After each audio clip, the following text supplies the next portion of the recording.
دست أسماؤه وتعالى وأكون للوطن الحبيب مشيدا أنمى إليه وأستفيض جلالا. أعوذ بالله السميع العليم من شر الشيطان الرجيم. بسم الله الرحمن الرحيم. ثم الصلاة والسلام على من لا نبي بعده. Assalamu alaikum wa rahmatullahi wa barakatuh. Chers téléspectateurs, chères téléspectatrices, bienvenue à votre émission Niger Terre d'Islam, une émission de sensibilisation, d'éducation, d'information. Le numéro d'aujourd'hui, comme les numéros précédents, va toucher des points d'actualité, des points qui concernent notre pays, qui concernent notre nation Niger Terre d'Islam. Nous le savons, c'est un secret de polichinelle. Il y a quelques 15 jours de cela, le chef de l'État a clôturé les assises nationales. Ces assises ont été l'occasion pour tous les enfants du pays, du Niger, de se retrouver pour discuter de l'avenir de ce pays. Nous nous retrouvons aujourd'hui pour discuter des atteintes des associations islamiques en ce qui concerne les assises nationales.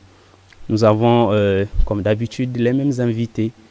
Ibrahim Seini à ma gauche, à ma droite, Malam Bizo et Malam Noura, Aboubakar Rabo dit Noura. Pour planter les deux corps, je vais demander à Ibrahim quelle appréciation faites-vous des assises nationales tenues qui ont pris fin le 20 février passé.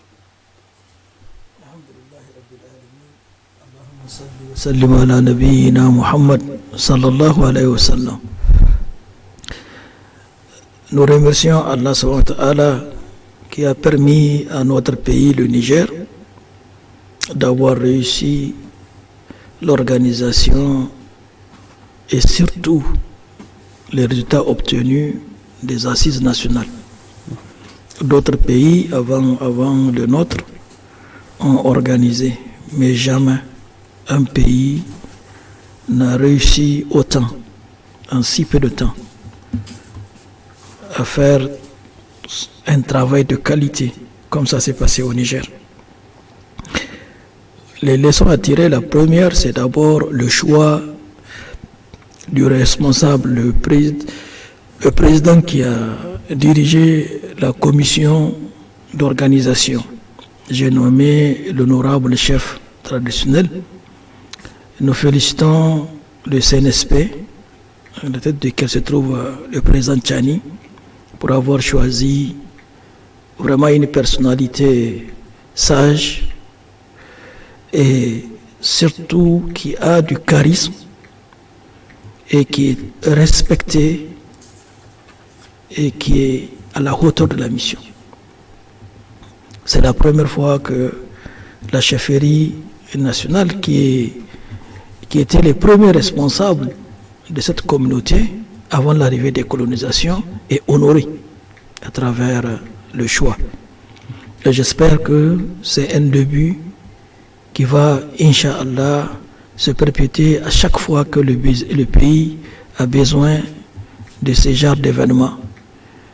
Quoi de plus normal que de choisir parmi les deux personnalités les plus respectées dans ce pays qui sont les chefs traditionnels ou les oulémas pour diriger ces grandes instances.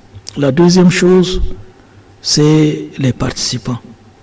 Le Niger était représenté, toutes les régions, les organisations, la diaspora, la chefferie traditionnelle, les associations islamiques, les femmes, les jeunes, les étudiants, les scolaires, les paysans, les FDS. Et alhamdulillah, c'est le Niger en miniature qui a été représenté. Et ça s'est passé vraiment dans le respect, dans la sérénité. Moi, j'ai eu à faire une commission parce qu'on a réparti les gens dans les différentes commissions. Il y a eu 5 commissions. Et dans toutes les commissions, on a travaillé pendant 4 jours. C'était vraiment dans le respect. Et c'était dans la courtoisie. Et on s'est retrouvé en tant que Nigériens. Vraiment, les heures de prière étaient respectées, les repas étaient bien organisés, ordonnés, la prise des paroles, l'utilisation de nos langues nationales. Parce que c'est ça surtout qu'il faut aujourd'hui apprécier. Nous nous rappelons de la conférence nationale, il y a 30 ans, on ne parle pas en Hausa ou en Zarma dans la salle. Mais alhamdulillah, aujourd'hui, les gens ont parlé dans leur langue. Chacun, tu prends la parole dans la langue que tu maîtrises. Si c'est le français, c'est le Hausa, c'est le Zarma, on va t'écouter. Les rapporteurs ont été fidèles, les recommandations étaient pertinentes. Et nous avons entendu tous ensemble des résolutions qui ont été déjà partagées à la fin. Ce que je peux dire pour ne pas maintenir la parole longtemps, c'est que le Niger a réussi un grand pari. Et nous sommes fiers de ce que les Nigériens ont fait pendant ces assises. Et nous n'oublierons jamais cette étape dans l'évolution et la refondation de notre pays qui en marche. Merci infiniment, Noura, pour me retourner vers vous. Nous avons entendu à la clôture, lors de la lecture des recommandations, que dans la future constitution du Niger, il sera reconnu l'islam comme majorité, comme religion de la majorité des musulmans. Des Nigériens, plutôt, autant pour moi. Quelle implication, quelle importance de cette décision? Alhamdulillah Rabbil Alamin, wassalatu wassalamu ala rasulillahi wa ala alihi wa sahbihi ajma'in. Wa ba'd, assalamu alaikum wa rahmatullahi wa barakatuh. Alaykoum salam. Effectivement, c'est avec joie que nous avons accueilli cette information issue des assises qui reconnaît l'islam comme étant la religion de la majorité de la population nigérienne.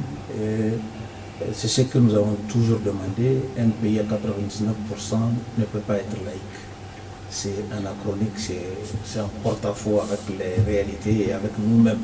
Même ceux qui l'ont choisi auparavant savaient bel et bien que ce n'était pas du tout vrai. Alors aujourd'hui, nous sommes en train de retrouver notre identité en tant que pays à 99% musulman. Et cela n'empêche pas aux autres religions d'être reconnues pour pratiquer conformément aux règles et aux lois du pays, leur religion. Ça a toujours été comme ça en islam. Au temps du prophète, le prophète a permis aux juifs de continuer leur adoration, qu'ils étaient à Médine. Et pratiquement dans tous les pays où la charia est adoptée, c'est la même chose. Donc vraiment, les Nigériens, ils se retrouvent aujourd'hui avec cette confirmation dans la Constitution que l'islam sera reconnu ou est reconnu comme la religion majoritaire. Alors qu'est-ce que cela implique?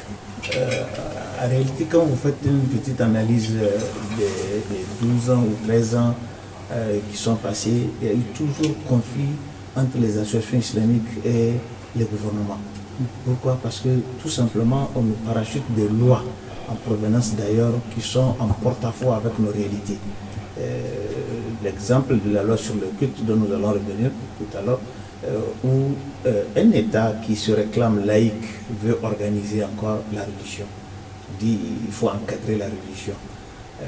Et aussi quand vous regardez comment la religion est traitée, la religion a toujours été soumise sous tutelle d'un ministère de l'Intérieur, du ministère de la Police, comme si c'est des drogués, voilà, il faut les contrôler, il faut avoir un œil sur tout ce qu'ils font. Mais aujourd'hui, avec cette loi, nous allons voir aussi dans les autres doléances, ça va nous permettre d'enseigner nos religions ou notre religion dans nos différents établissements. À partir de l'éducation, pouvoir former l'homme qu'il faut, l'homme nouveau que nous voulons, qui doit contribuer à faire asseoir la souveraineté de notre pays. Alors, aujourd'hui, avec cette confirmation de la religion de la majorité, la laïcité est battue, la laïcité est écartée totalement de nos institutions. L'objectif des autres lois dans le temps, on dit que c'est pour garantir aux autres religions de faire l'égalité de pratique de religion. Mais aujourd'hui, avec la simple définition de la loi majoritaire, on retrouve ce que les autres pensaient pouvoir trouver de la laïcité. En réalité, la laïcité n'impliquait pas ça. Sinon, une question en annexe. Est-ce important ou est-ce utile de dire que les autres, dans le respect de la liberté des cultes des autres religions? Oui, c'est important parce que la crainte des gens, chaque fois quand on parle de l'islam, quand on parle de l'islam, ils voient la charia. Quand on parle de la charia, ils voient le code pénal de la charia. Couper les mains, couper ceci. Non, l'islam n'interdit pas à quelqu'un d'autre de faire sa religion. Et l'islam n'impose pas l'islam à tout le monde. Ouais, Dieu dit qu'il n'y a pas de contrainte en religion. La ikrah fi din. Chacun a le libre arbitre de choisir ce qu'il veut. Même dans la vie connue, il dit que nous avons créé il y a deux voies, ou celle de la guidée ou celle de la perdition. Maintenant, la personne est libre de choisir. Maintenant, cette précision, elle garantit aux autres qui ont qui peur, sont réticents. Oh oui, qui sont réticents, qui pensent que quand on va adopter l'islam comme religion majoritaire, ça va les frustrer, on va les empêcher de pratiquer leur religion. Mais non, ça n'a pas été du tout le cas au temps du prophète, ça ne fera jamais le cas avec d'autres pays, Inch'Allah. Malam Ibrahim, pourquoi l'interdiction de l'éducation islamique dans le système éducatif nigérien? Je peux vraiment vous rassurer. Nous, dans la commission, nous avons travaillé. Dès qu'on nous a donné même le thème à débattre, on nous a dit tout doit être conforme à nos valeurs socio-culturelles et notre histoire. C'est-à-dire, dès le début, on rassure les participants que nous sommes venus nous réconcilier avec notre culture, notre société, notre patrimoine et notre histoire. Et l'islam, l'éducation islamique en fait partie. Pendant 12 siècles, le Niger ne connaît que le système éducatif islamique. L'islam a fait son entrée au 7e siècle, c'est-à-dire à l'an 666 de l'ère grégorienne. Donc l'islam est rentré au Niger jusqu'à 1898 où le territoire nigérien a été conquis par les Français, et en 1900 la première école fut construite ou bien ouverte à Filengue. Le Niger ne connaît que le système éducatif islamique. Donc c'est les Français qui sont venus nous empêcher notre éducation islamique. C'est les Français qui ont fermé nos écoles coraniques. Ils ont combattu nos oulémas, nos enseignants musulmans. Ils ont interdit l'enseignement du Coran et de l'islam. Et c'est les Français qui ont marginalisé la religion et l'ont fait sortir de l'école avec l'école française qui a été implantée chez nous. Et c'est l'école de Jules Ferry. Jules Ferry, c'est qui? C'est un ancien maire, un ancien député de Paris qui a proposé une école à la France, mais c'est une école sans Dieu. Il dit il faut évacuer Dieu de l'école. Tout ce qui est moral, tout ce qui est foi est interdit dans l'école. Et c'est cette école que nous avons adoptée au Niger depuis 1900 jusqu'en 2023. Parce que le sida est venu hier, il est rentré à l'école, il est enseigné à l'école. On a commencé à connaître le sida quand? La Covid-19, ou bien le Covid-19, on peut prendre l'article là où c'est la même chose, est arrivé en 2019. Aujourd'hui, il fait partie du programme éducatif. Mais l'islam qui est là depuis 14 siècles, il est évacué. L'enfant va faire le préscolaire, le primaire, le collège, le lycée, l'université au Niger. On n'y a jamais parlé d'Allah. Il ne connaît pas un verset du Coran. Il ne connaît pas son prophète, le prophète sallallahu alayhi wa sallam. Il ne connaît pas sa vie. Il ne connaît aucune valeur musulmane. Mais on va lui enseigner au lycée même des philosophes athées qui disent que Dieu n'existe pas. Que la religion, c'est l'opium du peuple. Mais ce n'est que réparation. C'est ça la refondation. La refondation est venue au Niger parce que Dieu est revenu parce que Tancha a déjà prôné la refondation, il n'a pas eu la chance et le temps de mettre ça en œuvre.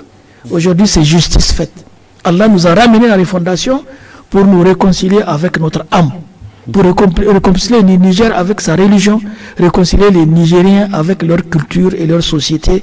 C'est pourquoi une des recommandations des assises, c'est l'introduction de l'éducation islamique dans le système éducatif au Niger, l'introduction de l'enseignement de l'islam à l'école. Quand on dit l'école, c'est tous les niveaux, du préscolaire jusqu'à l'université. Et ça, c'est une résolution comme celle que le frère Noura vient de rappeler, parce qu'il faut qu'on reconnaisse l'islam comme la religion de la majorité pour pouvoir avoir plus de droits à enseigner cette religion aux Nigériens. Donc voilà ce que moi je peux vous dire par l'éducation. On nous a ramené ce que les Français nous ont arraché. Nous disons merci aux militaires nigériens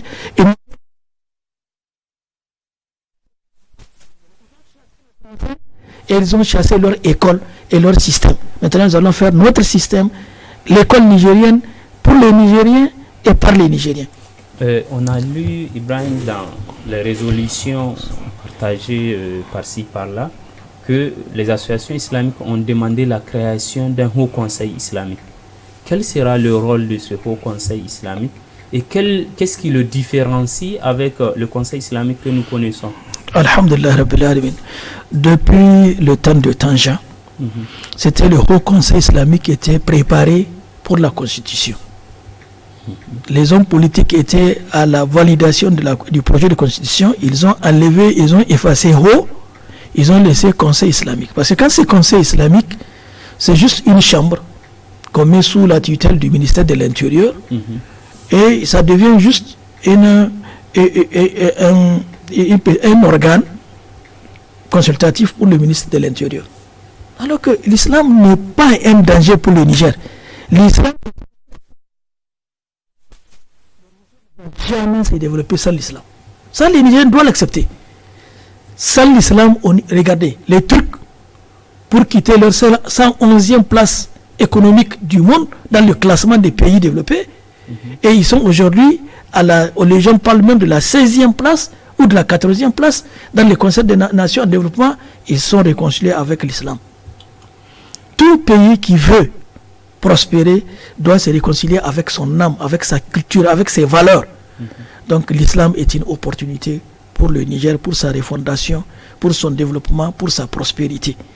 Le Haut Conseil islamique, c'est une institution, comme ce qu'on va faire pour les chefs traditionnels, le Haut Conseil ou la haute autorité de la chefferie traditionnelle, ou bien le Haut Conseil de la chefferie traditionnelle.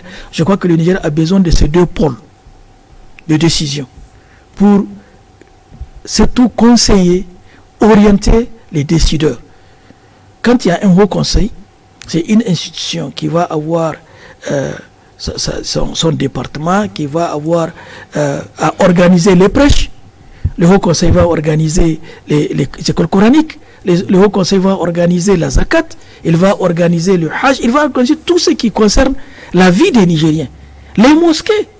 Aujourd'hui, les Nigériens vont plus à la mosquée qu'au lieu de travail. Le samedi, dimanche, on ne travaille pas. Le samedi, dimanche, on prie. Et on prie 5 fois par jour. Il nous faut une institution qui va organiser notre mosquée. J'ai entendu même des gens qui voulaient faire du bien à l'islam, mais qui ne connaissent pas l'islam, qui proposent, il faut qu'on voit l'heure de la prière parce que l'appel de Azan a une nuisance sonore. Il faut faire attention. Il y a des choses, quand vous le dites, ça peut être pour vous un péché vis-à-vis d'Allah. C'est Allah qui a organisé sa religion. Si vous n'en connaissez pas, il faut vous taire. Laissez les spécialistes en parler. On n'a jamais vu quelqu'un qui voulait se faire opérer, qui est parti voir le coiffeur pour dire bon, il y a des lames, il faut couper, il faut enlever. Non, c'est pas sa place, c'est à l'hôpital qu'on fait ça. Donc c'est ce que nous allons dire à nos Nigériens. Chacun reste dans son cadre. Là où tu es spécialiste, tu restes là-bas. Tu laisses l'islam aux oulémas, aux savants, aux cheikhs, ils vont l'organiser. C'est ce que nous allons dire. Le Haut Conseil islamique est aujourd'hui une nécessité pour notre pays. Toute refondation qu'on va faire et qu'on ne donne pas une place de choix vraiment à un islam organisé, ordonné, encadré et surtout un islam qui contribue vraiment à la prise de décision de notre pays. Un Haut Conseil, et le Tchad a un Haut Conseil islamique. le Mali a un haut conseil. C'est nos voisins, nous sommes entre les deux pays. Un haut conseil islamique. Dans tout, il y a même les pays arabes du pétrole, l'Égypte ou la région, ils ont même en plus du haut conseil, ils ont des ministères des affaires islamiques. Donc nous pensons que c'est aujourd'hui une décision responsable, dès maintenant à la refondation, de mettre ça dans la Constitution. Et quand on va mettre un haut conseil islamique, nous faisons un appel à cause de Dieu, ne faites pas des nominations politiques ou des parents, amis et connaissances. Mettez les oulémas entre eux. Ils vont décider qui va être quoi dans cet organe-là. Aujourd'hui, les associations islamiques, les groupes islamiques ont un comité qui regroupe l'ensemble des associations islamiques, les Zawiya du Niger. Toutes les tendances musulmanes sont regroupées ensemble et travaillent ensemble. Si on les responsabilise, ils vont trouver les responsables qui vont diriger ces hauts conseils islamiques pour le bien, la paix et la... Aujourd'hui, si on a un haut conseil islamique responsable, on va négocier même avec les jeunes violents. On va les amener à la raison. C'est ce qu'on a fait en Mauritanie. Quand les événements ont commencé au Mali, la Mauritanie a commencé, on a mis les oulémas, le ministère des Affaires islamiques, qui a envoyé des oulémas sages pour s'asseoir avec les jeunes et les raisonner. Et on a le temps aujourd'hui, ce pays est en paix. Mais on ne va pas demander seulement au ministère de la police de gérer encore l'islam. Donc, Allah, il y a la drogue, ça suffit. Il faut s'occuper de la drogue et vous occuper des délinquants et des prisons. Mais laissez-nous l'islam, on veut même un islamique. Surtout que ça concerne 99% musulmans. Aujourd'hui, les footballeurs, ils ont leur ministère des sports. Je pense qu'on reviendra à la question du ministère. Et les oulémas, ils se connaissent, ils décideront de qui, et ils savent qui peut faire croire. Madame Bizo, l'intégration, on a lu toujours dans le cadre des résolutions de ces assises, l'intégration des jugements rendus par les Qadi, les Al-Qali, comme on les appelle, dans le système judiciaire nigérien. Aussi des décisions rendues par les associations islamiques, aussi les chefs traditionnels. Quelle est l'importance de cette résolution?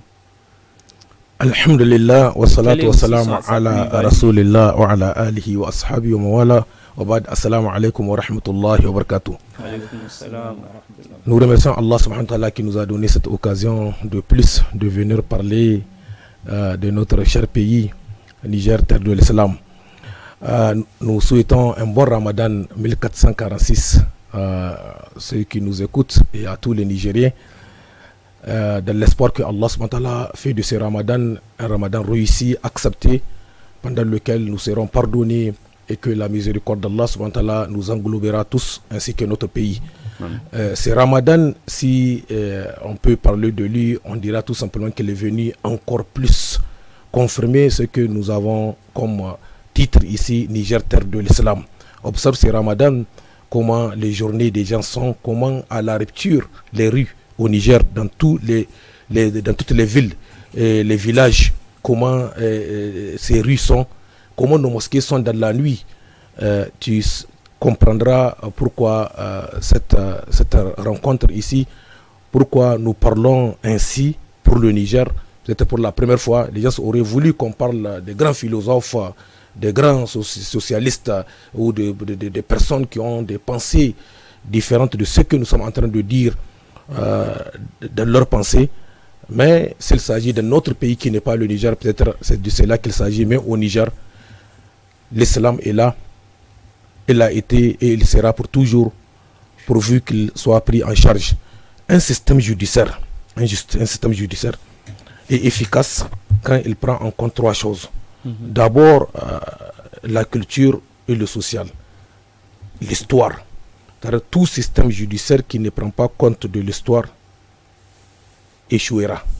Deux, c'est quand il se reconnaît comme étant un ensemble de lois consistant à organiser la vie sociale, à prendre en compte les différents groupes qui constituent une nation afin de donner une voie ou un objectif dont nous visons ensemble dans la paix, l'harmonie et la cohésion. Il faut que tout système judiciaire. Ensuite, la troisième chose, il faut que ce système judiciaire prenne en compte la nature humaine de chacun pour que véritablement il soit efficace. Et ce que l'islam propose. Quand Allah subhanahu wa ta'ala nous dit Shara'a lakum min ad-din ma wassa bihi Nuha walladhi awhayna ilayka wa ma wassayna bihi Ibrahim wa Musa wa Isa. Allah parle du prophète et du système judiciaire qu'il lui a donné. Ce système judiciaire, nous te l'avons donné et il est le même que nous avons donné dans l'histoire de ceux qui t'ont précédé, comme le prophète Ibrahim alayhi salam, Moussa, Isa, Nuh alayhi salam.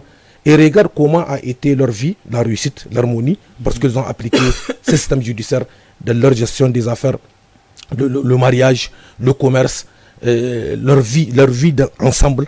Comment un système judiciaire que Allah a proposé à Mohammed, il le relie à l'histoire de ceux qui l'ont précédé, les autres prophètes. C'est pourquoi au Niger, terre de l'islam, au Niger où l'islam est rentré très tôt, au Niger où avant la colonisation, nous connaissons comment est-ce que le système judiciaire était organisé.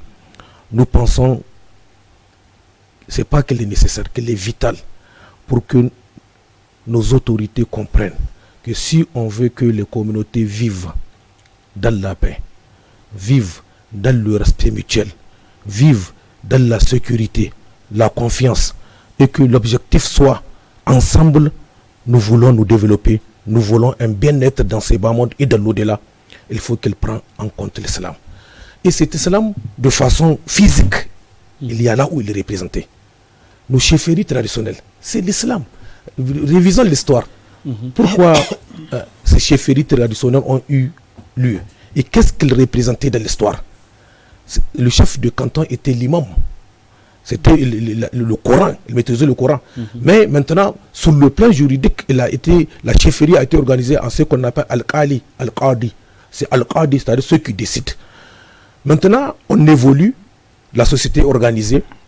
Il y a eu maintenant des associations islamiques que la République propose, qui vont prendre en charge la gestion des affaires de la nation. Et c'est là, l'islam aussi le renforce. Quand vous lisez l'histoire, vous allez voir chaque fois où tout ce que ceux-là qui sont devant proposent, c'est ce qui est dans l'intérêt de leur peuple. Ya qawmana ajibu da'iyallahi wa aminu bi yaghfir lakum dhunubakum. Ya qawmana, ô mon peuple. C'est-à-dire tout ce dont ils veulent, c'est l'intérêt de leur peuple.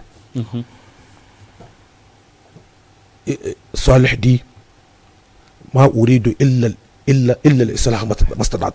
ne veux que la réforme, votre bien-être, suivant ma possibilité. Donc c'est pourquoi les associations islamiques aussi, ces systèmes judiciaires, les décisions qu'elles prennent, l'État, si elle peut, je pense que laisser toutes les associations islamiques prendre des décisions et que l'État reconnaît, ça peut aussi paraître un peu de l'anarchie. Mais si on peut organiser ces associations islamiques, comme le frère vient de le dire, aujourd'hui les associations islamiques sont organisées et que chacun d'entre eux ou un groupe d'associations islamiques peut avoir un cadre où justice peut être rendue et que l'État peut reconnaître cela. Wallahi, chaque jour on est dans ces problèmes.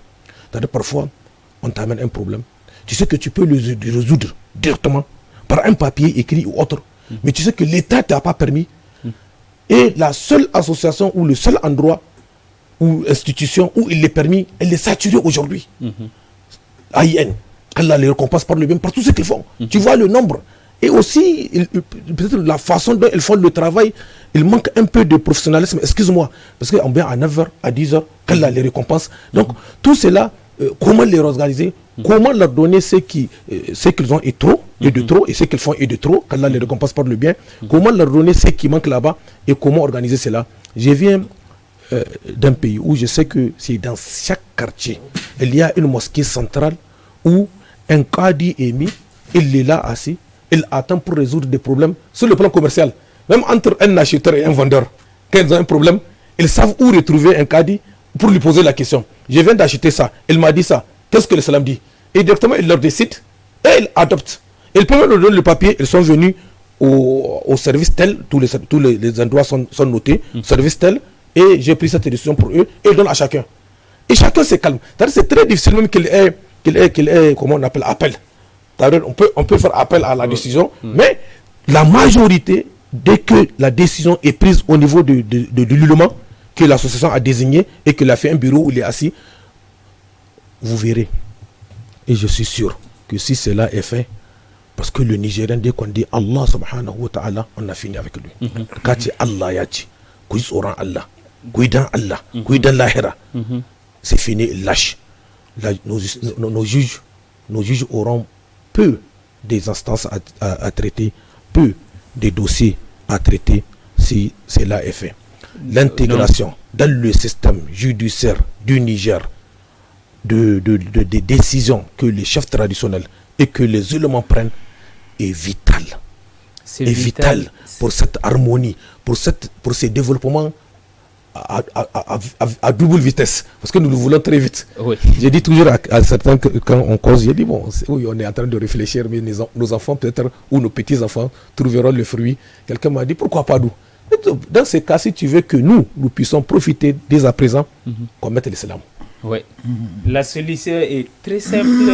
Malgré la question, pourquoi un ministère des Affaires religieuses, indépendamment du ministère de l'Intérieur?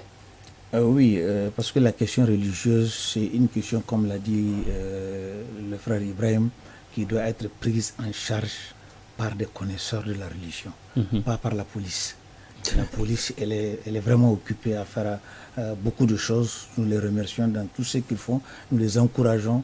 Un ministère des Affaires religieuses va nous permettre d'avoir un interlocuteur de l'État directement.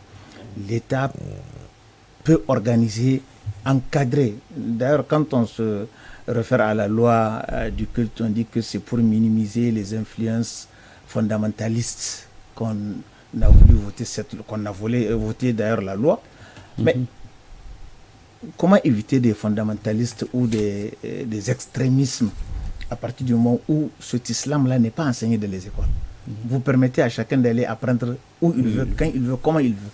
Mais si c'est réglementé par l'État, l'État décline le programme sur la base des différentes propositions des oulémas qui sont les garants de cette religion. C'est Dieu qui a fait de ces gens-là les garants de cette religion après les prophètes. Et ils sont là, ils ont étudié. Nous avons de toutes les catégories. Dans tous les domaines de la religion, nous avons des experts. Alors, c'est pourquoi il est important d'avoir un ministère des Affaires religieuses. Et je dirais plutôt même un ministère des Affaires islamiques. Ça a été le cas à un moment. On avait un ministère des Affaires religieuses. On avait un département chrétien et un département des autres religions. Voilà, ça permettait aux chrétiens de s'organiser au niveau de leurs organes et ça permettait aussi aux musulmans de s'organiser au niveau de leur organe ou bien du ministère. Aujourd'hui, la question du voile lunaire, c'est un truc qui devrait être pris en charge directement par les affaires religieuses. La question de la famille, on a toujours voulu nous imposer un code de la famille. Mais est-ce qu'on a une fois demandé aux musulmans de présenter un code de la famille islamique? Jamais. Mais parce que ça existe en France, un code de la famille, il faut qu'il y ait un code de la famille au Niger. Mais sur quelle base? Copie conforme. Copie conforme. Même cette loi, c'est une copie-collée. Même la loi, c'est une loi française qu'on nous a parachutée pour contrôler, c'est même dit, pour contrôler et encadrer la religion. Je pense qu'on y reviendra à la question des lois. D'accord. Oui, je parle de la loi sur le culte. La loi qui avait été votée en 2019, qui devrait être applicable en 2020. Il y a eu beaucoup de remous avec les associations islamiques, plusieurs rencontres. Il y a eu des marches, il y a eu des déclarations, parce que nous n'étions pas d'accord avec cette question. D'abord, c'est en porte-à-faux avec la Constitution. Un pays laïque qui dit qu'il veut organiser encore l'islam. Je me rappelle à une rencontre au gouvernorat, il y avait un des oulémas qui s'est levé pour dire aux représentants du ministère, mais comment voulez-vous, vous, en tant que laïc, organiser l'islam? Il dit, vous êtes très peu. Il dit, vous n'avez pas ce gabarit-là. L'islam est une religion organisée. Voilà. L'islam est une religion organisée qui n'a besoin d'aucun autre apport de la part d'un laïc. Donc, c'est pour cela que les associations demandent l'abrogation pure et simple de cette loi. Parce qu'aujourd'hui, ce qui vient d'être adopté au niveau des assises nous donne la solution. Voilà. L'islam, la religion majoritaire, et les autres religions sont reconnues comme telles. Voilà. Ibrahim, l'appui de l'État aux écoles coraniques, qu'est-ce qu'il faut retenir de cette résolution? Vraiment, je salue vraiment le courage des assises de toucher les vrais problèmes de notre pays. Regardez Niamey. Regardez les enfants qui ne vont pas à l'école, qui sont dans la rue. Le soir, quand nous prenons notre repas, combien d'enfants viennent à la porte nous solliciter? C'est des enfants qui ont des parents, c'est des Nigériens comme nous. Ils ont droit à l'éducation. La loi qui organise le système éducatif au Niger, la Lausanne, reconnaît l'éducation est un droit pour tout enfant nigérien. Donc, les parents veulent une éducation islamique. Les parents ont choisi une éducation reconnue par la loi, ce qu'on appelle l'éducation non formelle, ou bien même informelle. Parce que non formelle, c'est l'alphabétisation et les écoles coraniques. Donc, si l'État organise l'éducation formelle, c'est-à-dire l'école française ou l'école franco-arabe madrasa, l'État doit non seulement appuyer. Si un ouléma quitte un village avec 40 gosses pour venir s'installer à Niamey, c'est parce que les parents n'ont pas les moyens de prendre en charge le salaire de l'enseignant. Lui-même, il est un pauvre paysan. Il n'a rien pour manger pour lui-même et pour les enfants. Mais il vient exposer les enfants dans la ville. Il y a les accidents des véhicules. Il y a l'égarement des enfants, les enfants qui vont aller et qui ne peuvent plus revenir. Il y a aujourd'hui les risques à ce que la rue enseigne des mauvaises habitudes à l'enfant. Il va fumer, il va se droguer, il va voler, il va être sale, il va être malade. Donc l'enfant est exposé à tous les dangers parce qu'il est dans la rue. Donc, ce qu'on a demandé à l'État, nous voulons que l'État donne un appui. Ça peut être un appui alimentaire pour tout enseignant coranique qui a des talibés. L'État décide de lui amener des vivres comme appui et il reste dans son village, chez lui, pour enseigner ses enfants qui vont aller dormir chez leurs parents. Il n'a pas besoin de se déplacer pour ça. Et en faisant cela, les avantages seront multiples. Un, nous allons profiter pour alphabétiser ces enfants-là. Parce qu'avec un enseignant qui est appuyé, on va même lui faire un renforcement de capacité. Il va apprendre lui comment bien enseigner. Deuxième avantage, les enfants seront en sécurité. Ils vont grandir dans leur famille. Et nous allons couper court vraiment aujourd'hui à la délinquance, la drogue et la prostitution, tout ce que ça engendre. Troisièmement, nous allons avoir à augmenter le taux d'alphabétisation au Niger. On ne va plus être dans le classement des nations derrière, parce que c'est le taux, c'est l'indice, c'est du taux d'alphabétisation qui fait que les Nigériens sont à la traîne. Aujourd'hui, la Mauritanie est un exemple. Les écoles coraniques sont prises en compte dans les effectifs de la population alphabétisée. Le Niger fera la même chose. Donc vraiment, c'est une grande décision et elle est arrivée à son temps. Je pense que ça va être bien appliqué. Madame Bizo, nous avons aussi appris de ces assises la recommandation de créer un fonds de la zakat. Quels sont les avantages de ce fonds et qu'est-ce qu'il va permettre à l'État? Vous savez, nos riches qui enlèvent la zakat le font au nom d'Allah et pour Allah. L'islam leur impose cela. C'est un droit. C'est pas une aumône, c'est pas un cadeau.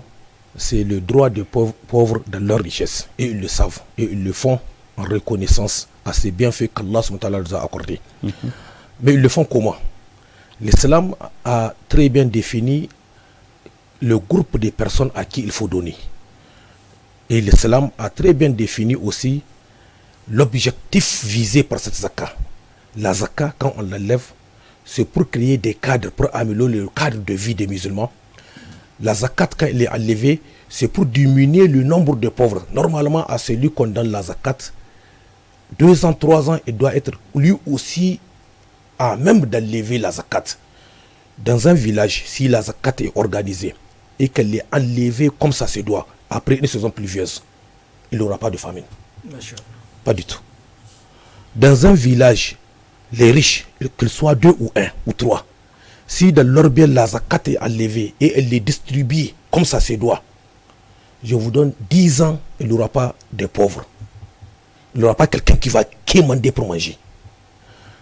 Dans un village, si la zakat al-fitr, pendant le ramadan, elle est enlevée et elle est organisée et elle est donnée comme ça se doit, il est interdit de la transporter quelque part sauf quand, et elle est donnée comme ça se doit, je vous assure qu'il aura au moins 6 mois, tout le monde mangera bien.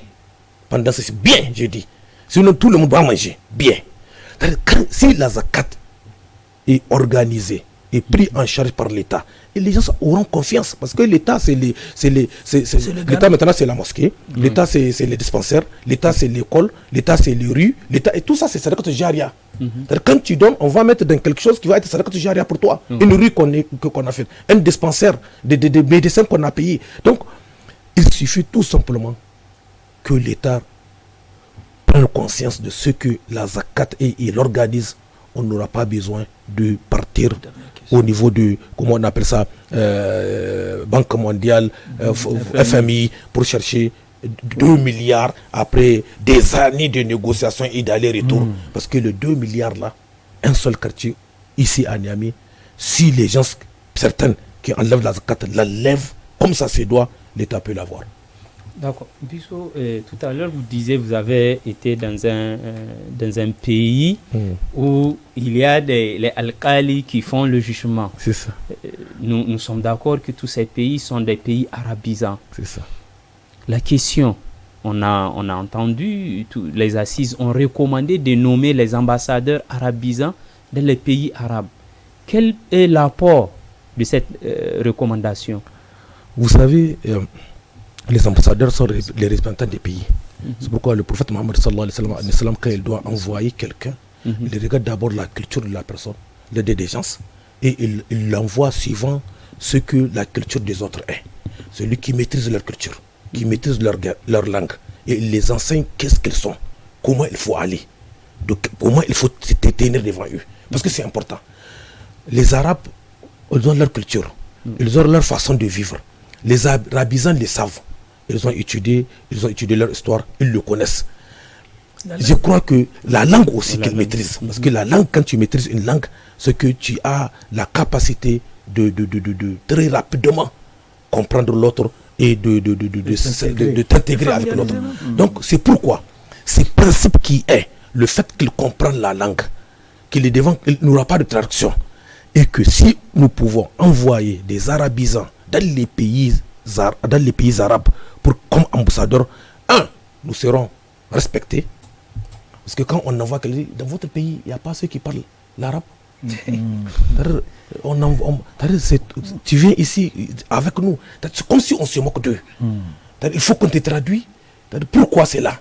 Ils vont encore plus sur la colonisation. C'est quelle langue? Parce que c'est au moins c'est Hausa que tu parles. Si tu parles là-bas, tu parles ta langue Hausa ou Germain. Mais tu parles le français. Tu parles le français. Il te dit même tu es musulman. Tout cela pour dire, par expérience, si nous pouvons envoyer, et il y a un cas récent, quelqu'un qui a été nommé par exemple ici, direction du Hajj. Moi je sais qu'il y a quelque chose qu'il a obtenu pour le Niger de la formation de groupe, parce qu'il maîtrisait cette langue, parce qu'il connaît la culture aussi. Donc, véritablement, des ambassadeurs arabisants dans les pays arabes est aussi vital. Il faut le faire pour nous respecter, il faut le faire pour l'avantage, pour que la diplomatie marche bien, et pour qu'il puisse proposer ce que le Niger a besoin, et pour voir aussi ce qu'on a besoin là-bas. Parce que quelqu'un qui a étudié le français, et qui a étudié par exemple dans les pays européens, qui est revenu, il ne sait pas qu'est-ce qu'il peut prendre de ces pays arabes et amener au Niger. Il ne sait pas qu'est-ce que le Niger a besoin là-bas. Il dira non, on n'a pas trouvé beaucoup de constructions, ils n'ont pas de métro, ils n'ont pas... Parce qu'il pense que c'est ça qu'il faut. Il n'a pas vu ce qu'il y a dans ces pays arabes et que le Niger a besoin et qu'il peut véritablement jouer son rôle d'ambassadeur là-bas. La création, la nomination des arabisants si tel peut se faire, Inch'Allah, sera un bienfait pour le Niger. D'accord. Avant la dernière question, je reviens à Noura. La question de la loi. Véritablement, qu'est-ce qui est en porte-à-faux entre la loi organisant le culte en République du Niger, la laïcité et nos réalités, Niger, terre d'islam? Donc, la loi, comme je le disais tout à l'heure, l'objectif selon le ministère, c'était de minimiser l'influence fondamentaliste. Je pense qu'avec cette loi, on va recadrer l'islam, parce que c'est de ça qu'il s'agit. C'est recadrer l'islam. Il faut contrôler les mosquées, il faut contrôler les makarantas, il faut contrôler les imams. Il était même prévu de créer un organe qui va valider qui doit prêcher et dans quel genre de mosquée. Il y a les mosquées de 5 prières, Khamsa Salawat, et les mosquées de vendredi. Donc la catégorisation des oulémas qui sont censés prêcher. Et là, il faut l'accord et la signature du ministre de l'Intérieur quand cette loi avait été votée. Alors, une question, une inquiétude, les gens se sont posé la question. Le Niger, c'est un pays laïque en ce moment-là, qu'il n'y a pas que des musulmans, ça nous le reconnaissons. Demain, un ministre pourrait être un non-musulman, peut être de tout bord. Alors, si c'est à lui de signer qui doit prêcher l'islam au Niger, encore là, c'est vraiment anachronique, on ne peut pas, on ne se reconnaît plus, on ne sait pas ce qu'on veut. Alors, donc voilà un peu l'objectif de cette loi. C'est une loi française dont Ibrahim a évoqué l'initiateur Jules Ferry, et qui pense qu'il faut évacuer Dieu de l'école. Et aujourd'hui, avec cette loi-là, c'est pour même un peu contrôler tout ce que nous sommes en train de faire en tant que musulmans, parce qu'on a des soupçons, parce que l'Occident a des soupçons vis-à-vis de l'islam. Quand on prend même la colonisation, à l'arrivée du colon, prenez le cas de l'Algérie, les colons, pour eux, sachant que l'islam est l'essence qui motive, qui donne la force aux Algériens de pouvoir confronter le colon, qu'est-ce qu'ils ont fait pour minimiser et réduire cet impact-là? La première mosquée la plus proche en Algérie, elle était à 18 km de la ville. Le colon l'a repoussée. Et les oulémas algériens ont compris l'attaque vis-à-vis de l'islam. Qu'est-ce qu'ils ont fait? Ils ont construit des mosquées souterraines. Comme le Hamas. Ah oui? Comme le Hamas. Ils ont construit des mosquées souterraines. Il y a même la toute dernière qui a été découverte il y a moins de 3 ans. Qu'elle a été découverte, une mosquée souterraine clandestine, que les gens ne savaient pas. Les gens, quand il était l'heure de la prière, ils se remettaient au sous-sol pour prier. Et c'est là-bas même qu'ils étudiaient, ils avaient leurs livres et tout. Ouais. Madame Bizo, on a suivi à travers les réseaux sociaux des Nigériens qui vivent en Occident, qui ont proféré des paroles blasphématoires à l'endroit de notre prophète. Les assises ont pris en compte cet aspect. Vous savez ce que mon frère Noura a dit un moment quand il disait que s'il y a, et aussi Ibrahim Sen ici là, un haut conseil islamique, il va prendre en charge l'organisation ici, l'école, l'islam est enseigné. Les gens ne comprennent pas. C'est ça qu'il faut pour lutter contre le fondamentalisme. Une fois, il y avait une grande réunion et on le disait, j'ai dit, partez voir, par la grâce d'Allah, ils sont bienvenus infinis, ceux dont nous encadrons et que nous disons le vrai islam. Dites-leur que l'islam c'est ça. Ils vous diront non, ils vous expliqueront que l'islam c'est la sincérité et la compréhension. Sois sincère, tu n'as pas compris l'islam, tu n'avanceras pas. Donc quel que soit, c'est pas parce que tu t'amènes, on te tue que tu es de l'islam. Parce qu'ils ont compris ce que c'est l'islam, ils ont compris les bases de l'islam. C'est comme ça, si dans nos écoles on enseigne l'islam, on ne peut pas amener notre enfant. Allah a mis cette détermination de choisir ce que tu veux, même si on voudra te tuer. Je sais que c'est ça, tu ne m'amèneras pas à ce que toi tu veux, même s'il faudrait me tuer. Donc c'est amener nos enfants à comprendre l'islam au temps du prophète, le vrai islam, et nous verrons que tout cela va finir parce qu'ils n'auront plus qui recruter pour servir leur fausse cause. Donc, ainsi, même sur le blasphème là, j'ai dit, mais pourquoi, par exemple, les gens se le font? C'est parce qu'ils n'ont pas été enseignés, ils ont appris l'islam quelque part. Wallahi. Et si l'État ne prend pas une loi sévère contre cela, un mal sera fait. Moi, je le dis ici à la télé, je n'accepterai pas devant moi quelqu'un qui insultera mon prophète. Je vais aller en prison. Je vais lui couper la tête. Parce que insulter le prophète, là, c'est table. Tu n'as pas à le repentir. Et Donc, et ce qu'il faut, ce que l'islam dit, s'il n'y a pas la loi, s'il y a la loi, moi je parte à la justice dire. Parce que c'est ça, l'islam me dit de respecter les lois de mon pays. Autre là, je paie. Je sais qu'il sera sévèrement puni. Je vais là-bas en pleurant. Et là, c'est lui qui est plus sûr tout pour moi. Il peut insulter mon papa, il peut insulter ceci, on va se bagarrer, on va s'excuser, c'est tout. Mais il insulte mon prophète, je dis en pleurant. En toute vitesse, oubliez ma voiture, venir à la justice, parce que c'est là-bas qu'il me faut, pour dire. Et je sais qu'eux aussi, ils mobiliseront, parce qu'il y a une loi qui punit ça. Mais s'il n'y a pas cette loi, moi, je ne peux pas tenir. Ouais. Mohammed sallallahu alayhi wa sallam, que quelqu'un devant moi, c'est pas possible. Et là, si je le fais aussi, c'est un problème. Parce que demain, quelqu'un peut le faire dans le faux. Oui. Donc, c'est pourquoi il nous faut une loi. S'il y a cette loi, tout le monde sera tranquille. Et l'autre, pour se protéger, il ne le fera pas. Parce que c'est ça la force de la loi. Il ne le fera pas. J'ai dit ici, et je répète, celui qui insulte le prophète et qui l'a fait, on n'accepte pas son repentir. Et sa sentence, c'est la mort par l'épée. Et celui qui l'accepte devant lui, véritablement, sa foi est caduque. Donc c'est pourquoi il nous faut une loi, pour une loi véritablement, dans l'intérêt de celui qui le fait même. Oui.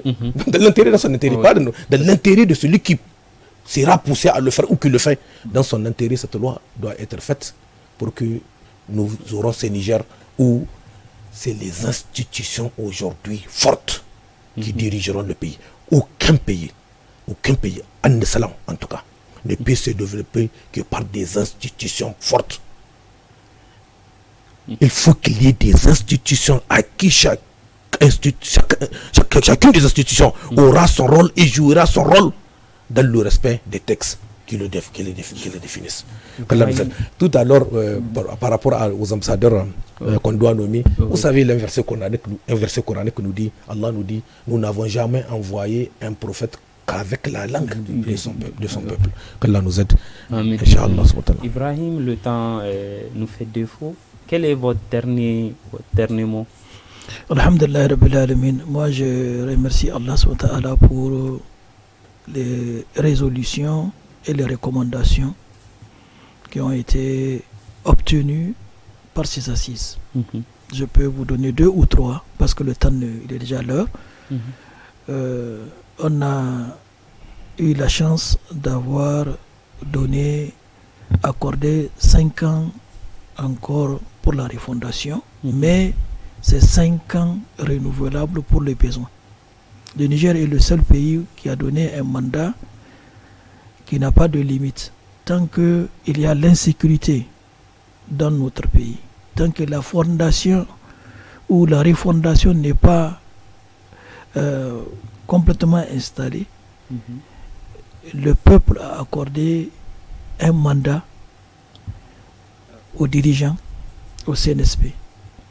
Ça, c'est extrêmement important parce que on a fait des transitions chez nous.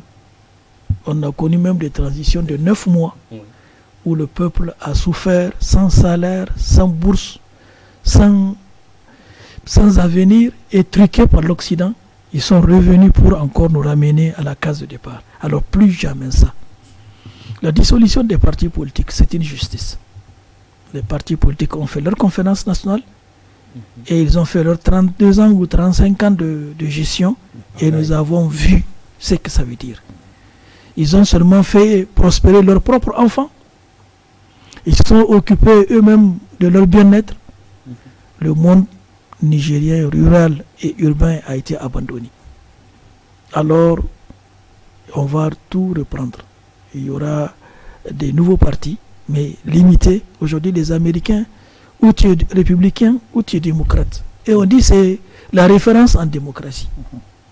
Mais comment eux, ils ont deux partis? Et ils arrivent à gérer la première puissance militaire économique du monde, démocratique même. Et nous les petits apprentis, on a 112 partis politiques reconnus. Il y a des partis où même le président, sa femme n'est pas dans son parti. Ah, ça sert à quoi? Il y a eu des résolutions vraiment très, très importantes et des recommandations.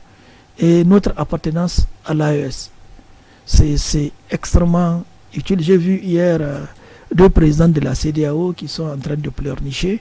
c'est des larmes de crocodile et qui demandent aux 3 pays de revenir. Mais c'est lui qui a reçu son invité. C'est pas lui qui est venu menacer pour dire qu'il a une armée pour venir nous attaquer. Et c'est maintenant qu'il vient nous dire que nous sommes ses frères. Ah, nous, on n'est pas ses frères. Son frère, c'est Macron. Il n'a qu'à aller voir Macron. C'est ravise peut-être. Non.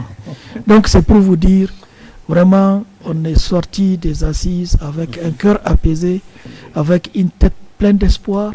Et nous avons, Inch'Allah, l'avenir radieux devant nous, si Dieu nous donne la chance de vivre encore quelques années pour être témoins. Nous invitons les Nigériens pendant ce mois de Ramadan. Les Kunut, alhamdulillah, c'est ce que j'ai dit, on a fini les assises, on est rentré dans le Ramadan.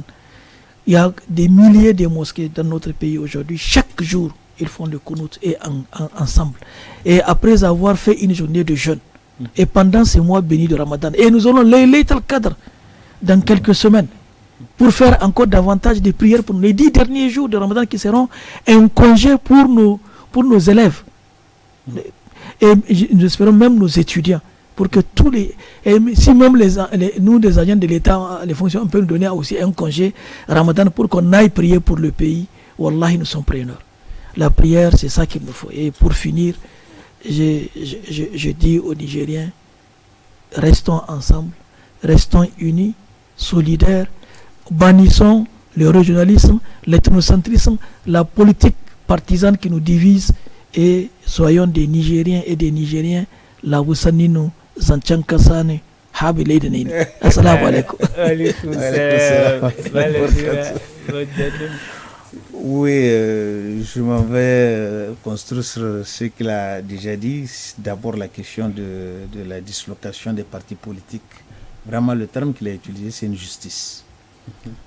C'est faire justice au peuple nigérien que de sanctionner les partis politiques. Les partis politiques, c'est eux qui nous ont mis dans cette situation. Leur implication a démontré par A plus B que leurs aspirations, elles étaient personnelles, familiales. Donc, ils n'avaient pas d'objectif en réalité pour le pays. Sinon, comment comprendre toutes ces armées étrangères qui ont été votées à l'Assemblée pour leur permettre de venir s'installer chez nous.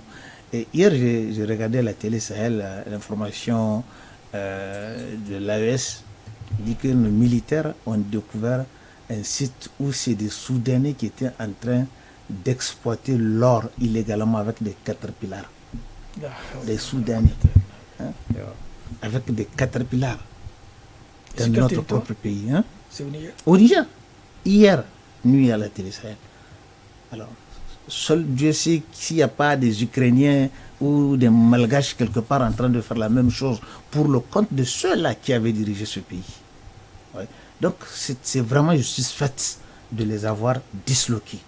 Et moi, je m'en vais même à dire ils doivent même être interdits au cas où, après les 5 ans, bien que le temps va l'interdire, après 5 ans renouvelables, c'est de la vieillerie, ils ne peuvent plus rien faire. Ça, c'est la sanction de Dieu déjà ici. Alors moi, je les interpelle, c'est l'occasion pour eux de se repentir. Voilà. Ah oui, demander pardon au peuple et de venir donner le meilleur, le restant du meilleur qui reste en eux, qui était caché par leur fourberie. En réalité, ils n'étaient pas faux tous. Mais c'est le système qui a fait en sorte qu'ils ont été emballés. Et bon, la sanction est tombée. Comme l'a dit le frère Bizot, Jerry Rawlings aussi l'a dit, il dit, on lui a demandé qu'est-ce que vous laissez au Ghana. Vous étiez resté pendant telle année et ça a très bien marché, les gens sont appréciés. Aujourd'hui que vous êtes en train de partir, vous le laissez quoi. Il a dit au peuple ghanéen de construire des institutions fortes, il dit d'ailleurs très fortes, pour que même si c'est le diable qui viendra régner sur le Ghana, il sera obligé de respecter ce que les institutions fortes là ont décidé. Ça, je pense que même Tchani l'a répété à une de ses sorties médiatiques. Voilà. Bisous, vos derniers mots. Alhamdulillah. Allah subhanahu wa ta'ala nous dit Ma yaftahillahu linnasa min rahmatin fala mumsik laha wa ma yumsik fala mursila lahu min ba'di wa huwa al-aziz al-hakim. Ma yaftahillahu linnasa min rahmatin fala mumsik laha. Tout ce que Allah ouvre comme miséricorde, comme bien, comme richesse aux gens, Personne ne peut le retenir. Et ce qu'il retient, personne ne peut l'ouvrir, l'envoyer. Et c'est lui le puissant, le sage. Nous sommes des Nigériens, nous sommes des musulmans. Reconnaissons que tout est dans la main d'Allah subhanahu wa ta'ala. Nous avons le devoir d'exercer, nous avons le devoir de prendre les causes. Mais le résultat dépend d'Allah subhanahu wa ta'ala. C'est pourquoi tous nous devrons revenir vers Allah, uniquement vers Allah, seulement vers Allah. C'est là-bas que la solution à tous nos problèmes est. C'est là-bas que ce que nous voulons est. Que Allah fasse que nos autorités nous comprennent et que Allah subhanahu wa ta'ala nous assiste. Amen. Et que Allah subhanahu wa ta'ala nous ouvre les portes de tous les biens. C'est ce que mon dernier mot. Jazakumullah khair, chers téléspectateurs, chères téléspectatrices. Ainsi prend fin votre numéro d'aujourd'hui de l'émission Niger Terre d'Islam. Nous vous donnons rendez-vous à un autre numéro. D'ici là, prenez soin de vous. Qu'Allah bénisse notre cher pays, le Niger, nous protège du mal de ses enfants, du mal de ses ennemis et du mal de tout celui qui veut du mal à notre pays.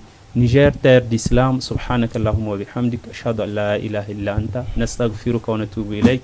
Assalamu alaikum wa rahmatullahi wa barakatuh. Wa alaikum assalam wa rahmatullahi wa barakatuh. الرحمن جل جلاله وتقدست أسماؤه وتعالى وأكون للوطن الحبيب مشيدا أنمى